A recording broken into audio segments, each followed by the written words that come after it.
সাল্লামকে নিয়ে আলোচনা করা হয়, ওই জায়গাগুলো আর দুনিয়ার জায়গা থাকে না, ওই জায়গাগুলো জান্নাতের বাগানে পরিণত হয়ে যায়। সুবহানাল্লাহ।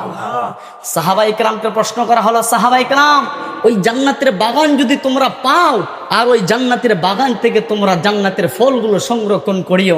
সাহাবায়ে কেরাম বললেন, ইয়া রাসূলুল্লাহ, জান্নাতের বাগানের ফল দেখতে কেমন হয়? সাদা হয় নাকি লাল হয় নাকি গোলাপি রঙের হয়, ছোট হয় নাকি বড় হয়, এটা কি শক্ত হয় নাকি নরম হয়? আমার নবী বললেন, ও সাহাবায়ে কেরাম, এই জান্নাতের ফল হচ্ছে যখন তোমরা মাঝে মাঝে সুবহানাল্লাহ পাঠ করবা, মাঝে মাঝে আস্তাগফিরুল্লাহ পাঠ করবা, মাঝে মাঝে আলহামদুলিল্লাহ পাঠ করবা, মাঝে মাঝে আল্লাহর বরত্ব বলে আল্লাহু আকবার বলে ধ্বনি দিবা, ওই কাজগুলো, ওই লাজিমগুলোই হচ্ছে জান্নাতের বাগানের ফল। সুবহানাল্লাহ। সাহাবায়ে কেরাম প্রশ্ন করলেন, ইয়া রাসূলুল্লাহ, যদি আমরা জান্নাতের বাগানে প্রবেশ করি আর জান্নাতের বাগানের ফলগুলো যদি ভক্ষণ করি তাহলে আমাদের ফায়দা কি? আমার নবী বলেন, ও সাহাবায়ে কেরাম, দুনিয়ার জমিন থেকে যদি একবার সুবহানাল্লাহর আওয়াজ দাও, আমার আল্লাহ পাক রব্বুল আলামিন আকাশ থেকে জমিন নিয়ে যেই ফাঁকা জায়গা আছে, এই ফাঁকা জায়গা পরিমাণ তোমার নামে আমল নামায় নেক দিয়া ভরপুর করে দেন। সুবহানাল্লাহ। শুধু তাই নয়, শুনবা এই সুবহানাল্লাহর কত বরত্ব।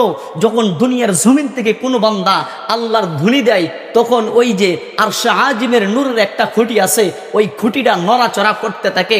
আল্লাহর কাছে জিজ্ঞাসা করে, আল্লাহ, আল্লাহ তখন বলে, ও নূরের খুঁটি, তুমি কেন নড়াচড়া করো? বলে, আল্লাহ দেখতেছেন না আপনার মায়ের বান্দা দুনিয়ার জমিন থেকে আল্লাহ বলে ধ্বনি দিল, সুবহানাল্লাহ আলহামদুলিল্লাহ পাঠ করলো, এই সমস্ত যখন কালিমাগুলো পড়ে তখন আমি নূরের খুঁটি আর ঠিক থাকতে পারি না। বলে, কি চাও? তুমি কি শান্ত হবা না? বলে, না, শান্ত হব না।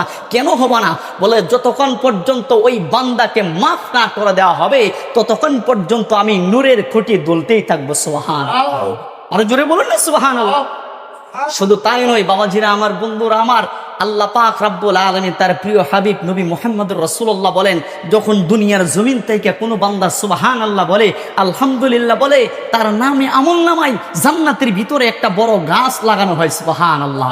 আর ওই গাছের ছায়া এত লম্বা, এত বড়, এত প্রশস্ত, দ্রুতগামী ঘোড়া দিয়া যদি আমি আর আপনি 70 বছর দৌড়াই, এক মাথা থেকে আরেক মাথা শেষ করতে পারবো না। সুবহানাল্লাহ। তাহলে এই সুবহানাল্লাহর দাম আছে না নাই? আরে জোরে বলুন, আছে না নাই? বাবাজিরা